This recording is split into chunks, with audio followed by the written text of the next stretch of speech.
Hello everyone, welcome to challenger classes. My name is Udit Gupta.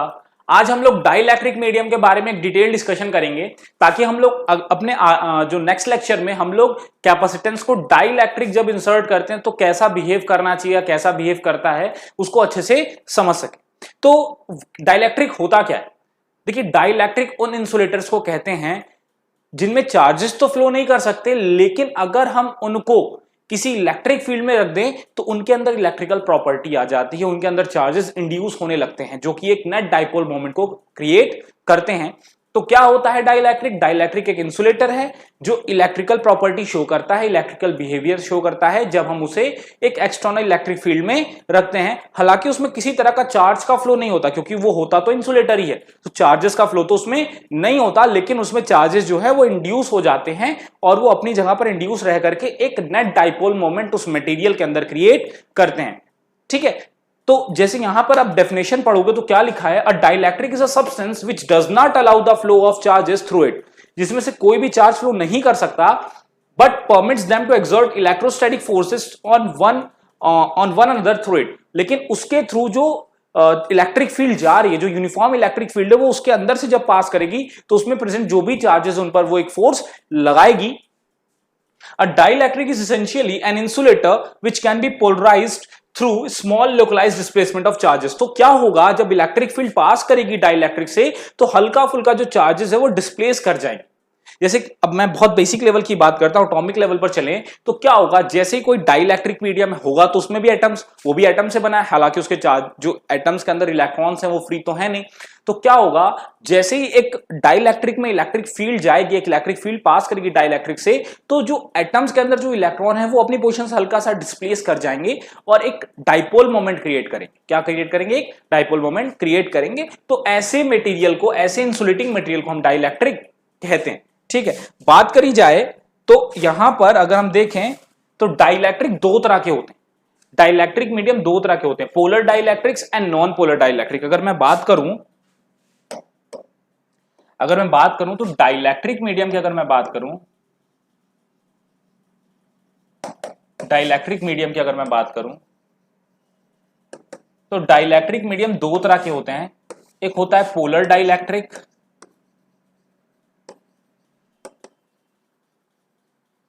और एक होता है नॉन पोलर डाइइलेक्ट्रिक।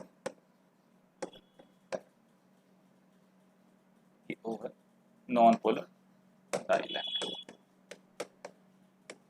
क्या होता है? Polar and non polar dielectric समझते हैं ध्यान से। देखिए, यहां पर होता है ना, हमारे पास कई सारे मॉलिक्यूल्स होते हैं ना, कई सारे मॉलिक्यूल्स होते हैं, जैसे oxygen molecule, nitrogen molecule, water molecule, carbon dioxide, ये सब कई सारे हमारे पास मॉलिक्यूल्स होते हैं ना, कई सारे मॉलिक्यूल्स होते हैं। तो अब इन मॉलिक्यूल से, जैसे ऑक्सीजन है तो ऑक्सीजन, किसी मीडियम में ऑक्सीजन प्रेजेंट है तो वो एक मीडियम में बहुत सारे ऑक्सीजन के पार्टिकल होंगे। ठीक है, वैसे ही CO2 प्रेजेंट है, जैसे मैं कैपेसिटर के प्लेट्स के बीच में जो स्पेस, वहां CO2 डाल दूं या वाटर डाल दूं या ऑक्सीजन डाल दूं तो वहां पर एक मीडियम क्रिएट हो जाएगा उसका। ठीक है, तो यहां पर अब हम बात करते हैं कि ये जो पोलर डाइइलेक्ट्रिक और नॉन पोलर डाइइलेक्ट्रिक मीडियम्स होते हैं उनमें जो प्रेजेंट मॉलिक्यूल्स हैं उनकी क्या कैरेक्टरिस्टिक्स है। पोलर डाइइलेक्ट्रिक और नॉन पोलर डाइइलेक्ट्रिक को समझने के लिए सबसे पहले हमें दो चीजें समझनी पड़ेंगी, वो है पोलर मॉलिक्यूल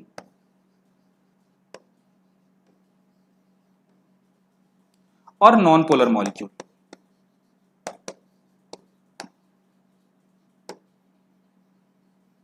पोलर मॉलिक्यूल है, नॉन पोलर मॉलिक्यूल। क्या होते हैं polar and non polar molecule? सबसे पहले हम पोलर मॉलिक्यूल्स की बात करते हैं।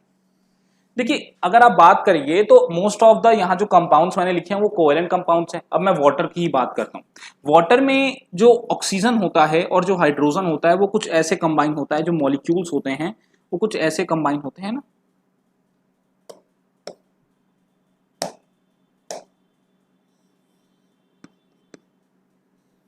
कुछ ऐसे कंबाइन होते हैं।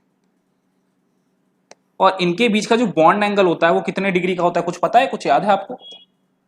ये जो बॉन्ड एंगल होता है, ये जो एंगल होता है इनके बीच में कितना होता है? 105 डिग्री का एंगल होता है। ठीक है, बॉन्ड एंगल। तो यहां ऑक्सीजन दो हाइड्रोजन के साथ बॉन्ड बना करके, अब कैसे बॉन्ड बनता है? कोवेलेंट बॉन्ड है, इलेक्ट्रॉन शेयरिंग से बनता है, लेकिन ऑक्सीजन ज्यादा इलेक्ट्रोनेगेटिव नेचर का होता है ऑक्सीजन जो होता है वो ज्यादा इलेक्ट्रोनिगेटिव नेचर का होता है, हाइड्रोजन का इलेक्ट्रोनिगेटिविटी थोड़ी कम होती है। तो जब इलेक्ट्रॉन की शेयरिंग हो रही होती है ना, तो उस कंडीशन में ऑक्सीजन दोनों हाइड्रोजन के इलेक्ट्रॉन्स को ज्यादा अपनी तरफ खींच लेता है, अपनी तरफ ज्यादा पुल कर लेता है, ठीक है। तो जो ऑक्सीजन है वो आपका इलेक्ट्रोनिगेटिव बिहेव करता है और जो हाइड्रोजन है वो आपका इलेक्ट्रो पॉजिटिव। हालांकि यहाँ इलेक्ट्रॉन्स की शेयरिंग हुई है, लेकिन क्योंकि ऑक्सीजन ज्यादा इलेक्ट्रोनिगेटिव नेचर का होता है तो इलेक्ट्रॉन्स को, शेयर्ड इलेक्ट्रॉन को ज्यादा अपनी तरफ पुल कर लेता है।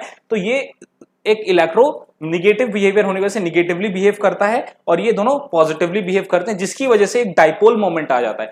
निगेटिव चार्जेस जो होते हैं वो थोड़ा सा, जो इलेक्ट्रॉन्स होते हैं वो थोड़ा सा आपका ऑक्सीजन की तरफ शिफ्ट हो जाते हैं, जिससे आपके दोनों हाइड्रोजन थोड़ा पॉजिटिवली चार्ज हो जाते हैं ना, क्योंकि इलेक्ट्रॉन थोड़ा सा खिंच गया है। तो वो जो हाइड्रोजन बिहेव करते हैं ना, वो थोड़ा सा क्या करते हैं, पॉजिटिवली चार्ज की तरह बिहेव करते हैं। तो यहाँ पर एक डाइपोल आ जाता है, दो डाइपोल आ जाते हैं, दो डाइपोल मोमेंट वाटर मॉलिक्यूल के अंदर प्रेजेंट होते हैं, दो प्रेजेंट होते हैं। हालांकि इनका रिजल्टेंट एक डाइपोल, आपका रिजल्टेंट डाइपोल जो होगा, एक डाइपोल ये रहा और एक डाइपोल ये रहा, रिजल्टेंट डाइपोल कुछ ऐसा होगा, ठीक है। तो यहां पर जो भी है, तो यहां पर जो आपका एक मॉलिक्यूल है, वाटर मॉलिक्यूल, उसके अंदर एक नेट डाइपोल मोमेंट होता है। तो ऐसे मॉलिक्यूल्स जिनके अंदर एक नेट डाइपोल मोमेंट पहले से प्रेजेंट है, उनको पोलर मॉलिक्यूल कहते हैं। ऐसा क्यों होता है? क्योंकि उनमें जो भी बॉन्ड्स हैं या जो भी आपके एलिमेंट प्रेजेंट है, उसमें से एक ज्यादा इलेक्ट्रॉन नेगेटिव है तो दूसरा इलेक्ट्रॉन पॉजिटिव है। तो जो आपका इलेक्ट्रॉन होता है वो ज्यादातर इलेक्ट्रॉन नेगेटिव के पास शिफ्ट हो जाता है, जिसकी वजह से वो नेगेटिवली चार्ज, और आपका एक दूसरा वाला है वो पॉजिटिवली चार्ज की तरह बिहेव करता है, तो उसके पास एक डाइपोल मोमेंट आ जाता है। तो ऐसे मॉलिक्यूल्स को पोलर मॉलिक्यूल कहते हैं। नॉन पोलर में ऐसा नहीं होता, जैसे ऑक्सीजन मॉलिक्यूल हो गए, नाइट्रोजन मॉलिक्यूल हो गया, क्लोरीन मॉलिक्यूल हो गया, कार्बन डाइऑक्साइड हो गया, ये सब में क्या होता है, आपका जो पॉजिटिव और निगेटिव चार्ज होते हैं वो सेंटर में ही रहते हैं, सेंटर ऑफ द मॉलिक्यूल। आपका जो मॉलिक्यूल का जो सेंटर है वही पॉजिटिवली और निगेटिव चार्ज को इक्वली कैरी करता है, तो नेट डाइपोल मोमेंट वहां नहीं होता। जैसे यहाँ इलेक्ट्रॉन शिफ्ट हो गया हल्का सा ऑक्सीजन की तरफ, तो ऑक्सीजन इलेक्ट्रॉन निगेटिव हो गया, ये पॉजिटिव हो गया, तो एक डाइपोल मोमेंट आ गया। ऐसा नॉन पोलर में नहीं होता। नॉन पोलर में जो भी चार्जेस होते हैं वो मॉलिक्यूल के सेंटर में होते हैं, जिस वजह से उसके पास कोई नेट डाइपोल मोमेंट नहीं होता। पॉजिटिव निगेटिव दोनों सेंटर में होते हैं और कैंसिल आउट कर देते हैं। तो नॉन पोलर में कोई मॉलिक्यूल नहीं होता। तो ऐसा मीडियम या ऐसा डाइइलेक्ट्रिक जो पोलर मॉलिक्यूल से बना होता है उसको पोलर डाइइलेक्ट्रिक कहते हैं, और ऐसा मीडियम है, ऐसा डाइइलेक्ट्रिक जो नॉन पोलर मॉलिक्यूल से बना होता है उसे नॉन पोलर डाइइलेक्ट्रिक कहते हैं। अब हमें यह समझना है कि अगर हम पोलर डाइइलेक्ट्रिक और नॉन पोलर डाइइलेक्ट्रिक को यूनिफॉर्म इलेक्ट्रिक फील्ड में रख देंगे तो ये दोनों डाइइलेक्ट्रिक कैसा बिहेव करेंगे, ठीक है। आगे समझते हैं इस चीज को। देखिए, सबसे पहले हम बात करते हैं नॉन पोलर डाइइलेक्ट्रिक्स की। नॉन पोलर डाइइलेक्ट्रिक कैसा बिहेव करेंगे। देखिए, नॉन पोलर डाइइलेक्ट्रिक्स के ना जो भी मॉलिक्यूल होते हैं उसमें पॉजिटिव और निगेटिव चार्ज सेंटर में ही होता है, ऐसे कुछ सेंटर में अलाइन करते हैं।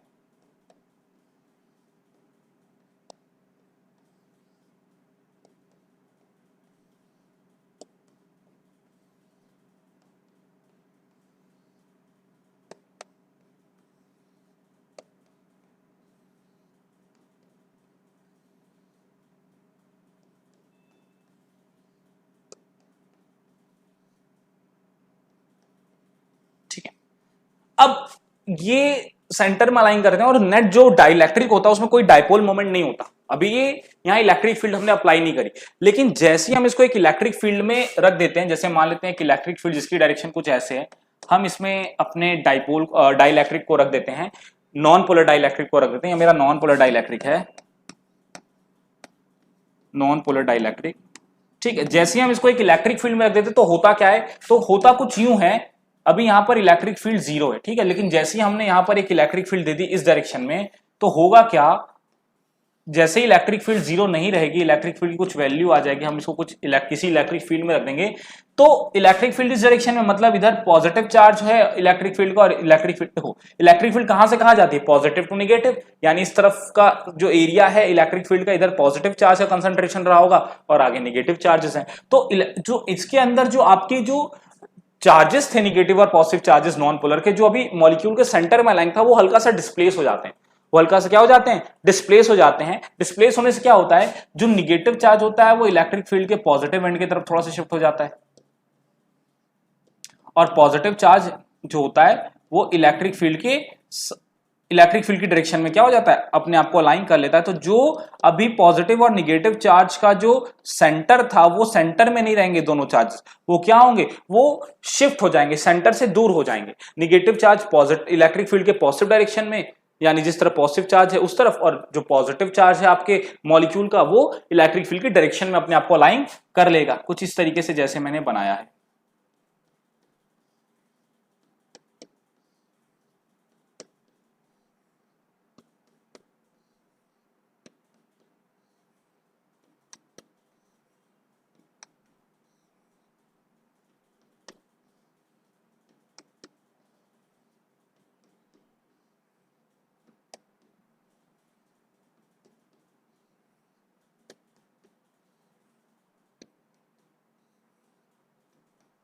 ठीक है, अब क्या होगा, अब यहां पर ऐसा होने से क्या होगा, एक नेट डाइपोल मोमेंट या एक नेट इलेक्ट्रिक फील्ड आ जाएगी। नेट इलेक्ट्रिक फील्ड कैसे आएगी, आपको ये तो दिख रहा होगा कि ये पॉजिटिव चार्ज को ये निगेटिव चार्ज कैंसिल आउट कर देगा। तो ये अंदर जितने भी चार्जेस होते हैं ना, अंदर जितने भी ये चार्जेस होते हैं, अंदर ये जो चार्जेस हैं, ये जो चार्जेस हैं, ये चार्जेस एक दूसरे को क्या करते हैं, कैंसिल आउट कर देते हैं। लेकिन जो सरफेस पर चार्ज आता है, जो जैसे ये लेफ्ट साइड की जो सरफेस पे जो निगेटिव चार्ज आया, और जो राइट साइड, ये सरफेस यहीं तक मानता हूं, जो राइट साइड की सरफेस पे जो पॉजिटिव चार्ज आया, वो चार्जेस क्या होते हैं, वो सरफेस के चार्जेस कैंसिल नहीं हो पाते। जो सरफेस की तरफ जो चार्ज इंड्यूस हुआ है वो कैंसिल आउट नहीं हो पाता, और वो इस मीडियम के अंदर एक इलेक्ट्रिक फील्ड क्रिएट करता है, जिसको हम पोलराइज्ड इलेक्ट्रिक फील्ड बोलते हैं। क्या बोलते हैं, पोलराइज्ड इलेक्ट्रिक फील्ड बोलते हैं। तो एक नेट इलेक्ट्रिक फील्ड अंदर आ जाती है, लेकिन वो इलेक्ट्रिक फील्ड इतनी स्ट्रांग नहीं रहती कि एक्सटर्नल इलेक्ट्रिक फील्ड को कैंसिल आउट कर सके। तो होता क्या है, एक नेट इलेक्ट्रिक फील्ड अंदर आ जाती है, और वो नेट इलेक्ट्रिक फील्ड क्या होती है, वो नेट इलेक्ट्रिक फील्ड होती है ई नॉट माइनस ईपी। मतलब जितनी इलेक्ट्रिक फील्ड इंड्यूस हुई उसको हम यूनिफॉर्म इलेक्ट्रिक फील्ड से जब माइनस कर देते हैं, या जो हमारी एक्सटर्नल इलेक्ट्रिक फील्ड से जब उसमें हम पोलराइज्ड इलेक्ट्रिक फील्ड को माइनस करते हैं, तो उतनी अमाउंट ऑफ इलेक्ट्रिक फील्ड इस डाइइलेक्ट्रिक के अंदर प्रेजेंट हो जाती है, और इस तरीके से ये इलेक्ट्रिकल बिहेवियर शो करने लगता है। और इस वजह से आप देख सकते हो कि पर यूनिट वॉल्यूम या इस पूरे डाइइलेक्ट्रिक में डाइपोल क्रिएट हो गया है। क्या क्रिएट हो गया है, डाइपोल क्रिएट हो गया है। इस पूरे मीडियम में क्या क्रिएट हो गया, डाइपोल। ये भी एक डाइपोल क्रिएट कर रहा है, ये भी, तो हर मॉलिक्यूल एक डाइपोल क्रिएट कर रहा है। तो ओवरऑल पूरे मीडियम में एक डाइपोल क्रिएट हो चुका है। इस डाइपोल जो इलेक्ट्रिक फील्ड की वजह से जो डाइपोल क्रिएट हुआ या डाइपोल मोमेंट आ गया है इस मटेरियल के अंदर, इस प्रोसेस को पोलराइजेशन कहते हैं। क्या कहते हैं, पोलराइजेशन कहते हैं। पोलराइजेशन नॉन पोलर में भी होता है और पोलर में भी होता है। ये हमने नॉन पोलर का सिनेरियो देखा, अब हम पोलर मॉलिक्यूल का सिनेरियो देख लेते हैं। ठीक है, पोलर मॉलिक्यूल का सिनेरियो देख लेते हैं, यहां पर देख लेते हैं। ठीक है, मान लेते हैं ये हमारा, देखिए पोलर मॉलिक्यूल्स में पहले से ही आपका जो होता है ना, पहले से ही डाइपोल होता है, लेकिन डाइपोल मटेरियल में रैंडमली अलाइन होता है, कोई फिक्स डायरेक्शन नहीं होती कहां कैसा डाइपोल है। ठीक है, रैंडमली अलाइनमेंट होता है, रैंडम अलाइनमेंट होता है। ठीक है, रैंडम अलाइनमेंट होता है। और नेट डाइपोल मोमेंट जीरो होता है, मटेरियल का नेट डाइपोल मोमेंट जीरो होता है। ये होता है पोलर के केस में। पोलर के केस में पहले से ही डाइपोल होता है, पोलर मॉलिक्यूल के केस में पहले से ही डाइपोल होता है। ठीक है, लेकिन जब इलेक्ट्रिक फील्ड नहीं होती, मतलब आप इसको electric field, external electric field में नहीं रखते हो, तो उस केस में नेट डाइपोल मोमेंट जीरो होता है। हर मॉलिक्यूल के पास अपना डाइपोल मोमेंट तो है, लेकिन जो ओवरऑल नेट डाइपोल मोमेंट होता है पोलर डाइइलेक्ट्रिक्स का, वो जीरो होता है। लेकिन जैसे ही हम इसको एक्सटर्नल इलेक्ट्रिक फील्ड में रखते हैं, जैसे हम इसको एक्सटर्नल इलेक्ट्रिक फील्ड में रखते हैं, तो जो भी पॉजिटिव और निगेटिव चार्जेस होते हैं मॉलिक्यूल्स के, वो अपने आप को इलेक्ट्रिक फील्ड के अकॉर्डिंग क्या करते हैं, अलाइन कर लेते हैं, अपने आप को इलेक्ट्रिक फील्ड के अकॉर्डिंग अलाइन कर लेते हैं।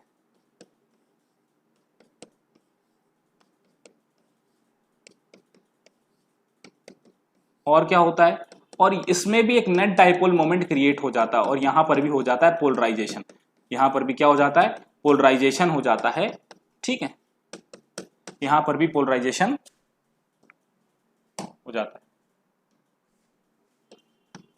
ठीक है, अब क्या होगा, अब इसमें भी क्या होता है, जो चार्जेस होते हैं ना, वो जो चार्जेस जो सरफेस के अलॉन्ग है, जो लेफ्ट साइड में जो निगेटिव चार्ज है, जो राइट साइड में पॉजिटिव, नेट चार्ज यही बच पाता है, क्योंकि अंदर जितने भी चार्ज अपने आप को अलाइन करते हैं वो एक दूसरे को कैंसिल आउट कर देते हैं। तो जो सरफेस के चार्ज हैं, जो सरफेस के चार्ज होते हैं ना, जो सरफेस के चार्ज होते हैं, वो वही चार्ज सिर्फ और सिर्फ बच पाते हैं।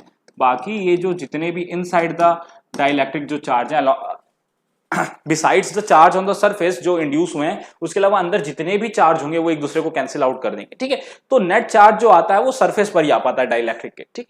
और लेकिन जो डाइपोल मोमेंट क्रिएट होता है वो पूरे डाइइलेक्ट्रिक में क्रिएट होता है, और ये जो डाइपोल मोमेंट क्रिएट हो रहा है एक्सटर्नल इलेक्ट्रिक फील्ड में रखने की वजह से इसको पोलराइजेशन कहते हैं। क्या कहते हैं? पोलराइजेशन। तो हमने ये देखा कि चाहे पोलर डाइइलेक्ट्रिक हो चाहे नॉन पोलर डाइइलेक्ट्रिक, बिहेव वैसे ही करना है इलेक्ट्रिक फील्ड में, दोनों ही पोलराइज हो जाएंगे, दोनों का ही पोलराइजेशन होगा, डाइपोल मोमेंट आ जाएगा और एक नेट इलेक्ट्रिक फील्ड उनके अंदर आ जाएगी। और नेट इलेक्ट्रिक फील्ड कितनी आएगी? आप यहां देखो, यहां पर ये जो निगेटिव चार्ज और पॉजिटिव चार्ज की वजह से एक नेट इलेक्ट्रिक फील्ड यहां पर ईपी इंड्यूस हो जाएगा, लेकिन जो ये ईपी है वो अपोजिट होगा हमारे एक्सटर्नल इलेक्ट्रिक फील्ड के। जो इलेक्ट्रिक फील्ड अंदर बचेगी डाइइलेक्ट्रिक के अंदर जो इलेक्ट्रिक फील्ड बच जाएगी वो कितनी बचेगी? वो बचेगी जो एक्सटर्नल इलेक्ट्रिक फील्ड है माइनस जो पोलराइज्ड इलेक्ट्रिक फील्ड है, ठीक है। ये आएगा आपका।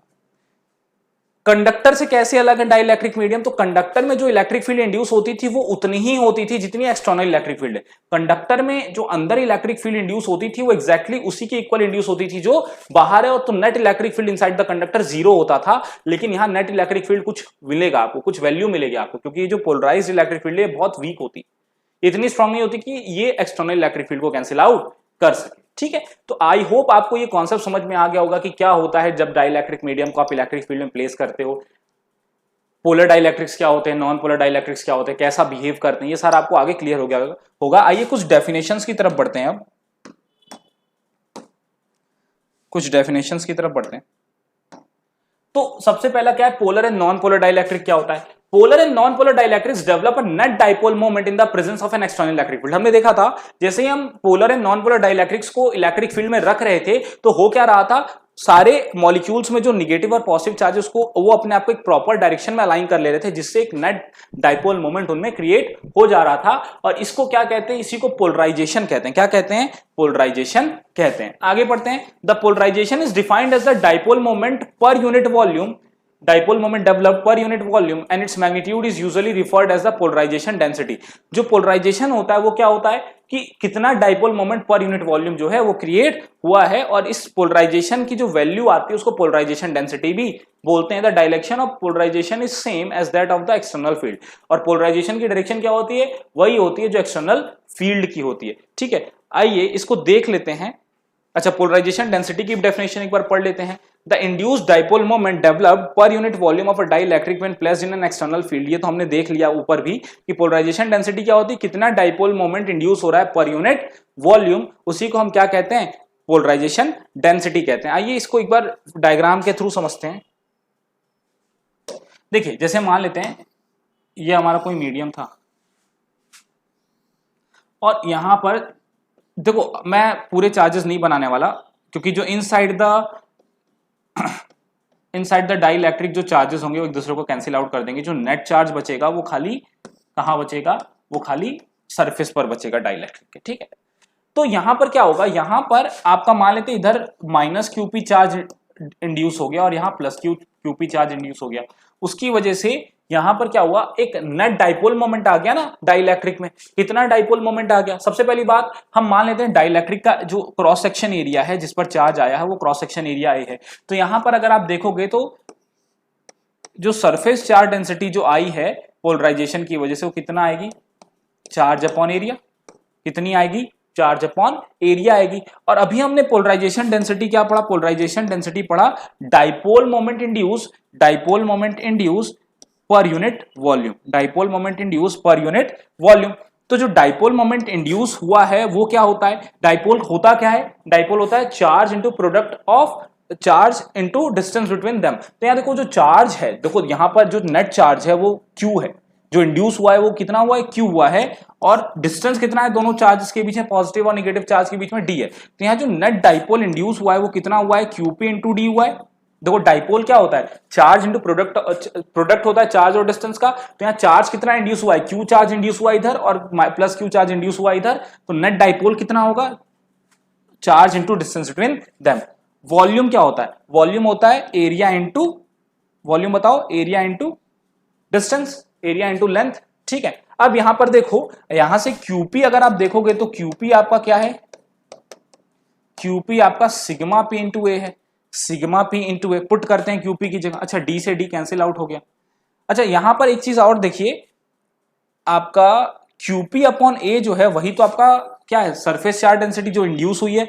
तो जो आपका पोलराइजेशन डेंसिटी होता है वो आपका सरफेस चार्ज डेंसिटी के इक्वल होता है। जो सरफेस चार्ज डेंसिटी जो डाइलेक्ट्रिक में इंड्यूस हुआ है उसके बराबर आपकी पोलराइजेशन डेंसिटी होती है। ठीक है, तो यहां पर पोलराइजेशन डेंसिटी आपकी सरफेस चार्ज डेंसिटी के बराबर होती है, जो सरफेस पे जो चार्ज इंड्यूस हुए हैं उसके बराबर होती है। पर यूनिट एरिया जो सरफेस पे चार्ज इंड्यूस हुए हैं उसके बराबर आपकी पोलराइजेशन डेंसिटी होती है। आगे पढ़ते हैं, आगे और डेफिनेशंस हैं उनको भी समझते हैं, इस चीज को याद रखिएगा।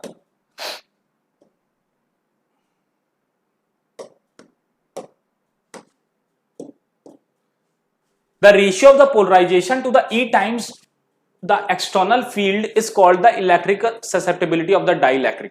इलेक्ट्रिक ससेप्टिबिलिटी कितना होता है? देखो इलेक्ट्रिक ससेप्टिबिलिटी का मतलब होता है ना, इलेक्ट्रिकल ससेप्टिबिलिटी का मतलब होता है कि आपका जो नेट इलेक्ट्रिक फील्ड जो इंड्यूस हुआ है, नेट इलेक्ट्रिक फील्ड जो इंड्यूस हुआ है, जैसे अभी हमने डायग्राम बनाया था,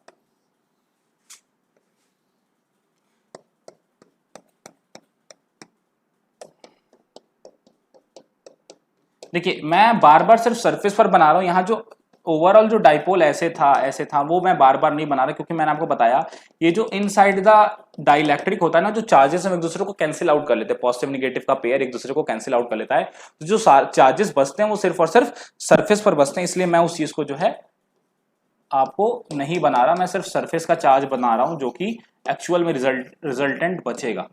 ठीक है, तो अब यहां पर देखो, यहां पर इन्हीं सरफेस की चार्ज के अंदर एक इलेक्ट्रिक फील्ड इंड्यूस हुई थी, बाहर इलेक्ट्रिक फील्ड ई नॉट थी जो कि इससे पास करी थी डाइलेक्ट्रिक से अंदर, और इसी इलेक्ट्रिक फील्ड ने अंदर एक इलेक्ट्रिक फील्ड इंड्यूस करी ईपी। तो नेट इलेक्ट्रिक फील्ड कितना बचा? नेट इलेक्ट्रिक फील्ड बचा ई नॉट माइनस ईपी। तो मैं एक बात आपको यहां बता देता हूं, डाइलेक्ट्रिक कांस्टेंट की एक और डेफिनेशन है। डाइलेक्ट्रिक कांस्टेंट क्या होता है? किसी डाइलेक्ट्रिक में जो टोटल मैग्नेटिक जो टोटल इलेक्ट्रिक फील्ड है अपॉन जितनी नेट इलेक्ट्रिक फील्ड जो है वो प्रेजेंट है आपके डाइलेक्ट्रिक में।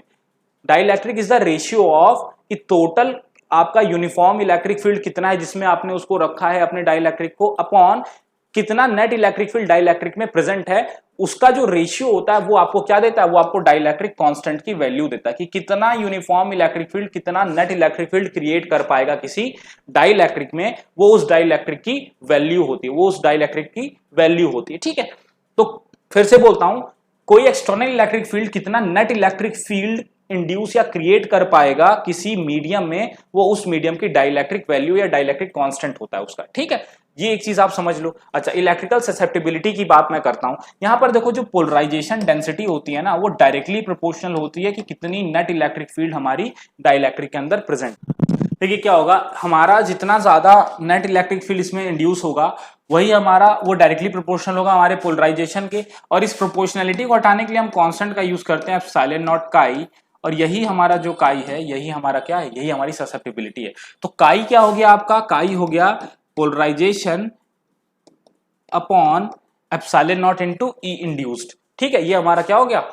काई हो गया। ठीक है, ये काई आपकी जो डाइलेक्ट्रिक मीडियम है ना, उसकी इलेक्ट्रिकल प्रॉपर्टी को क्या है करता है, रिप्रेजेंट करता है कि कितना ज्यादा जो है पोलराइजेशन क्रिएट हुआ है किसके प्रेजेंस में, इंड्यूस्ड इलेक्ट्रिक फील्ड के प्रेजेंस में, वो हमारा क्या होता है, वो हमें काई बताता है। ठीक है, आगे बढ़ते हैं यहां पर। अब यहां पर रिलेशन भी हमारा जो इलेक्ट्रिकल ससेप्टिबिलिटी है उसका रिलेशन भी है डाइलेक्ट्रिक के साथ। वो रिलेशन क्या है? हमने देखा था जो इंड्यूस्ड इलेक्ट्रिक फील्ड होती है, नेट इलेक्ट्रिक फील्ड जो है वो क्या होती है? यूनिफॉर्म इलेक्ट्रिक फील्ड जिसमें आपने रखा माइनस इंड्यूस्ड इलेक्ट्रिक फील्ड या पोलराइज्ड इलेक्ट्रिक फील्ड। अब यहां पर हमें पता है जो ईपी होगा, इलेक्ट्रिक फील्ड क्या होता है? अगर ये मेरी प्लेट्स हैं, अगर मैं डाइलेक्ट्रिक की सरफेस को प्लेट्स मानूं, तो जो इलेक्ट्रिक फील्ड होगी प्लेट्स के बीच में कितनी होगी?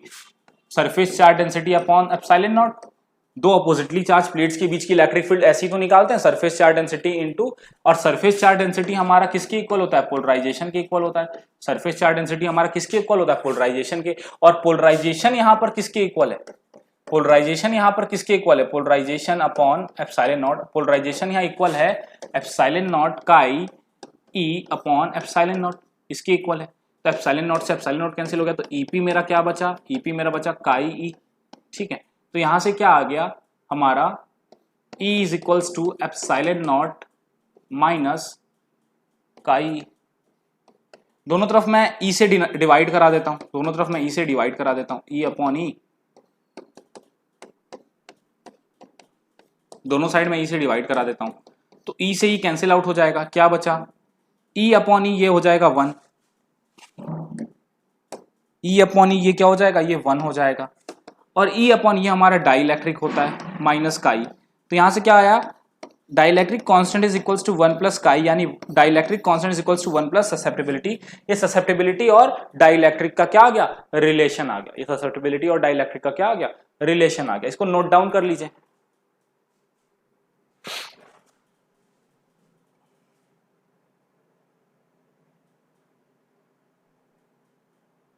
इसको नोट डाउन कर लीजिए। ठीक है, आगे बढ़ते हैं, एक लास्ट डेफिनेशन उसको देखते हैं।